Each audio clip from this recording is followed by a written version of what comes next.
Weaknesses ہیں اس تحریک کے اندر، اس کے باوجود ان کے ساتھ یکجہتی کے حوالے سے، اور اس کے بعد میرے خیال میں اس ملک کے طول و عرض میں جو ایک ریاستی جبر کا سلسلہ جاری ہے، خاص طور پر بلوچستان کے اندر اور خیبر پختونخوا کے اندر جو مزاحمتی تحریکیں ہیں جن پر کریک ڈاؤن کیا جا رہا ہے، مسلسل وہاں پر ایک جبر ہے، وہاں پر ایک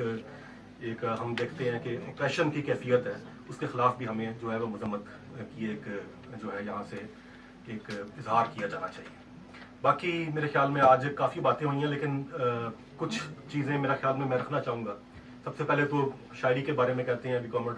بھی کہہ رہی تھی کہ وہ شاعری سنانا چاہتی ہیں۔ میرے خیال میں آج کی یہ جو آزادی کا دن ہے جو سرکاری طور پر منایا جاتا ہے، اس کی سب سے خوبصورت جو ڈیفینیشن کی تھی، جو کہ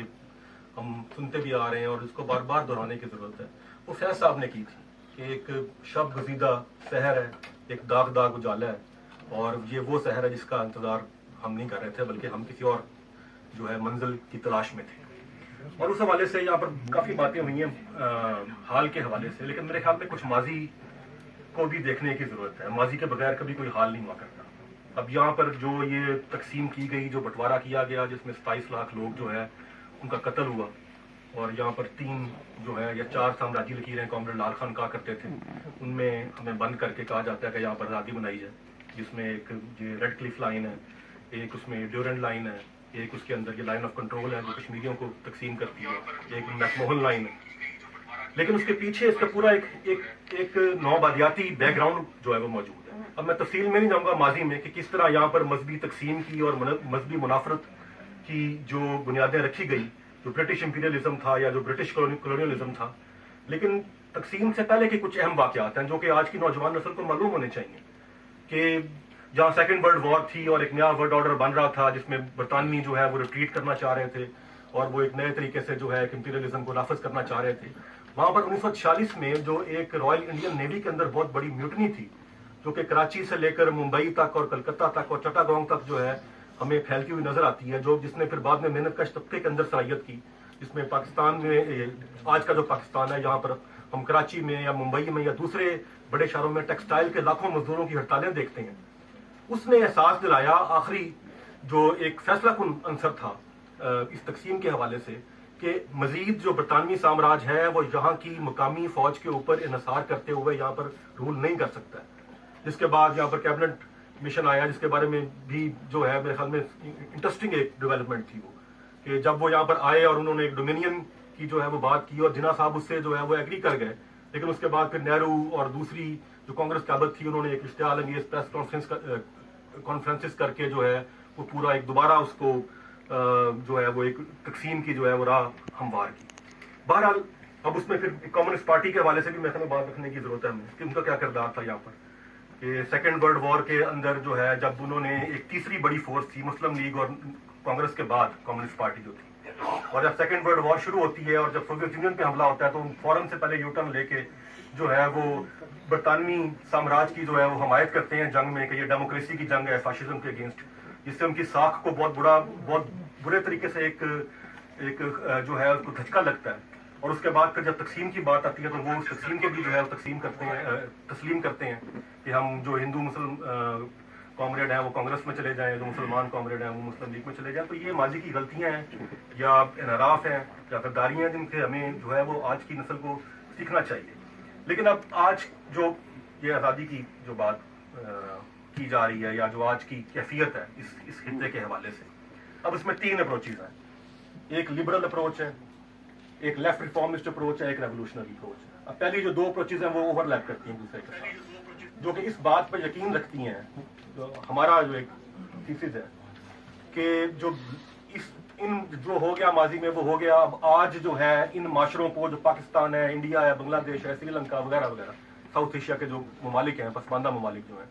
ان کو ایک ارتقائی پروسیس کے ذریعے سے ایک ایوولوشنری طریقے سے ترقی دے کر آہستہ آہستہ جو ہے وہ ٹرانسفارم کر کے ایک ترقی یافتہ یا خوشحال سماجوں میں جو ہے تعمیر کیا جا سکتا ہے یا تبدیل کیا جا سکتا ہے۔ اب کوشچن یہ ہے کہ آج تک کی جو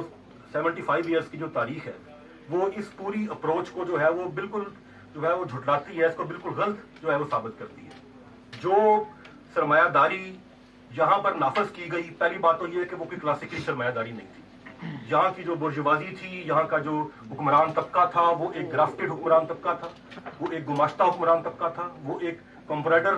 جو ہے حکمران طبقہ تھا، وہ یہاں کا ایک کمیشن ایجنٹ حکمران طبقہ تھا. اور اس حکمران طبقے کا جو کردار ہے وہ آج تک تبدیل نہیں ہو سکا. یہ ایک حقیقت ہے، اس کو تاریخ نے بار بار جو ہے وہ ثابت کیا. میں آتا ہوں اس میں کہ کیا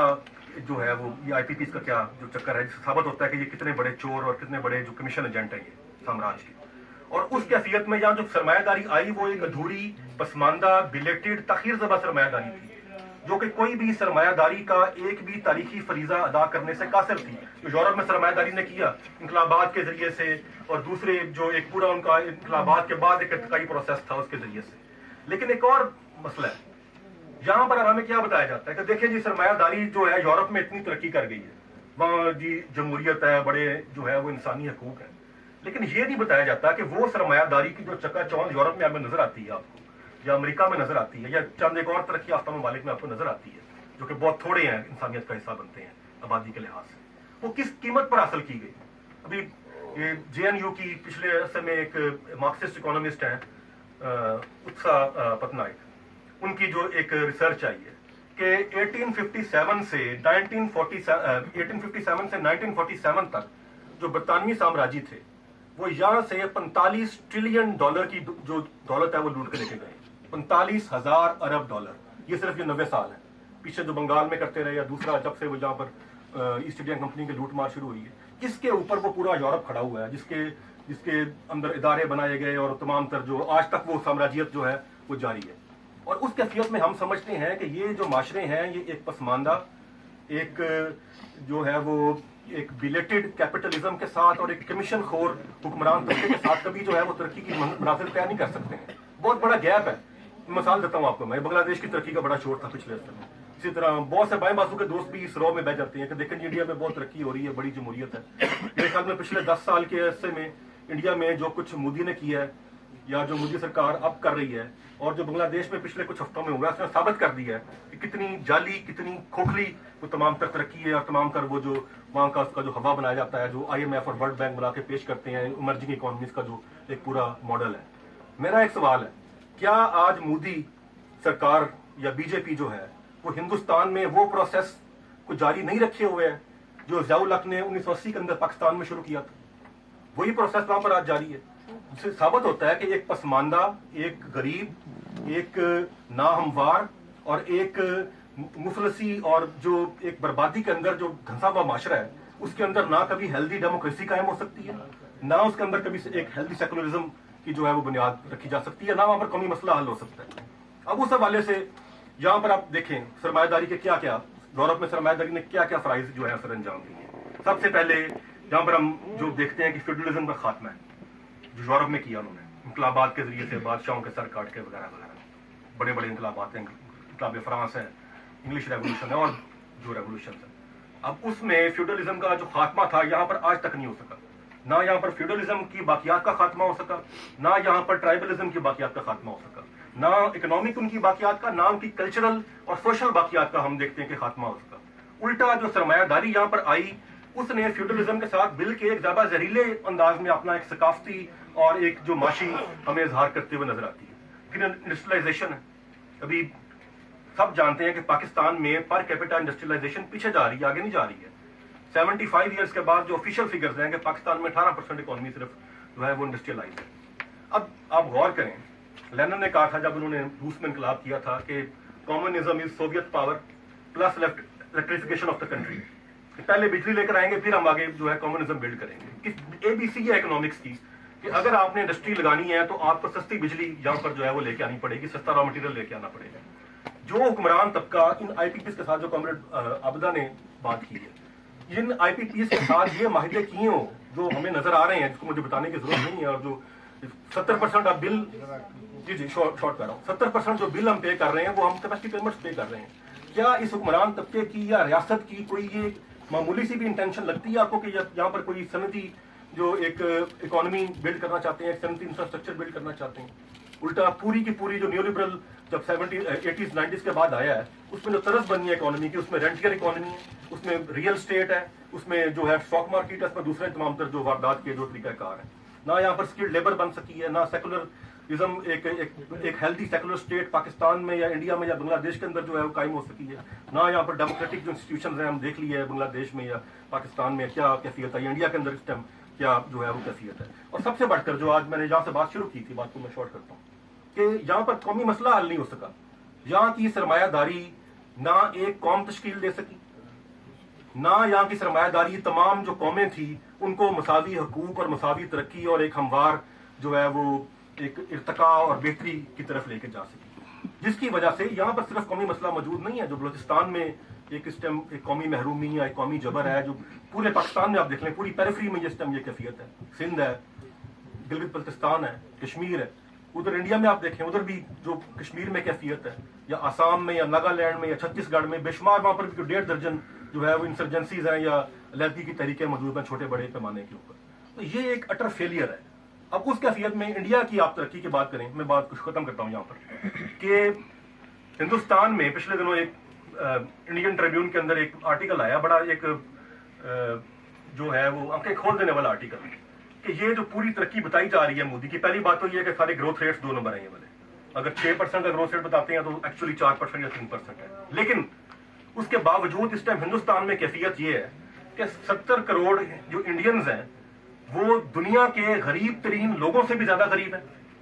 اور جو 70 لاکھ انڈینز ہیں امیر ترین جو ہے وہ دنیا کے امیر ترین لوگوں میں شمار ہوتے ہیں. اور جو 73% جو انڈیا کے اندر ہندوستان کے اندر اس وقت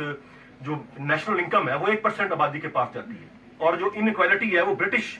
نوآبادیاتی دور سے زیادہ اس ٹائم انکویلٹی اور غیر ہمواری اور طبقاتی تفاوت جو ہے وہ موجود ہے. یہ بنگلہ دیش کی کیفیت ہے. 2.5 کروڑ نوجوان بے روزگار ہیں, 50% کے قریب نوجوان نہ پڑھتے ہیں, نہ کوئی جاب کرتے ہیں, نہ کوئی ہنر سیکھ رہے ہیں. یہ بنگلہ دیش کی کیفیت ہے جو وہاں پر پھر پوری تحریک بننے کی طرف گئی ہے. اب کوشچن یہ ہے کہ اتنی بڑی بربادی کے ساتھ, اتنی بڑی غربت کے ساتھ کیا یہ حکمران عوام کو جمہوری حقوق دے سکتے ہیں؟ کیا یہ امن کی بات کر سکتے ہیں؟ اگر یہ آپ کو امن کی بات کریں گے اور آپ کو اگر جو ہے وہ تقسیم کر کے حکمرانی کرنے کی, ڈیوائڈ اینڈ رول کی جو پالیسی اگر نہیں اپنائیں گے, یہ پورے خطے کے حکمرانوں کی بات کر رہا ہوں, جو پاکستان کی کیفیت ہے آپ بہتر جانتے ہیں, کیا غربت ہے, کیا 16 لاکھ نوجوان جو ہیں وہ پچھلے سال پاکستان چھوڑ کے گئے ہیں, جو جاپی کریم ہیں, جو کہ انتہائی اسکلڈ ڈاکٹرز ہیں, نرسز ہیں, انجینئرز ہیں. اب اس کیفیت میں ہم سمجھتے ہیں, جو کہ کامریڈ تحسین نے بھی شاید بات کی تھی, کہ مسئلہ یہ نہیں ہے کہ امن سے جو ہے وہ ترقی آئے گی, مسئلہ یہ ہے کہ جب تک ترقی نہیں آئے گی, جب تک خوشحالی نہیں آئے گی, یہاں پر امن جو ہے وہ قائم نہیں ہو سکتا. اور اس کیفیت میں ہم سمجھتے ہیں کہ جب تک یہاں پر یہ جو ایک بلیٹڈ 2 نمبر ایک مافیا کیپٹلزم کی کیفیت ہے پورے خطے کے اندر, جس میں چند گھرانے امیر سے امیر ہیں اور باقی آبادی غریب سے غریب پر ہوتی چلی جا رہی ہے, جب تک اس کو کھڑا نہیں جاتا, جب تک اس کی جگہ پر ایک اور طرز کی معیشت جس میں منصوبہ بندی ہو, جس میں ریاستی پلاننگ ہو, جس میں ریاستی ملکیت ہو, جس میں ایک سوشلسٹ طرز کی جو ایک پوری اکانومی کی جہاں پر جو استواری نہیں ہوتی ہے, تب تک نہ تو یہ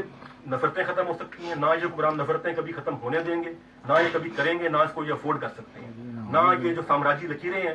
جن میں اس پورے خطے کو کاٹا گیا ہے وہ مٹ سکتی ہیں, نہ یہاں کے عوام کو ترقی اور خوشحالی مل سکتی ہے. اب کا یہ مطلب نہیں ہے کہ ہم کوئی امن کی کوشش ہوتی ہے, کوئی اگر ٹریڈ ہے یا ویزے کھلتے ہیں اس کی مخالفت کرتے ہیں اور ہم صرف انقلاب تک انتظار کریں گے امن کا. آف کورس ہم ہر ایک کوشش کو جو ہے سراہتے ہیں, اس میں ہم اس کی حمایت کریں گے جو امن کے حوالے سے کی جاتی ہے. اس میں سب سے پہلے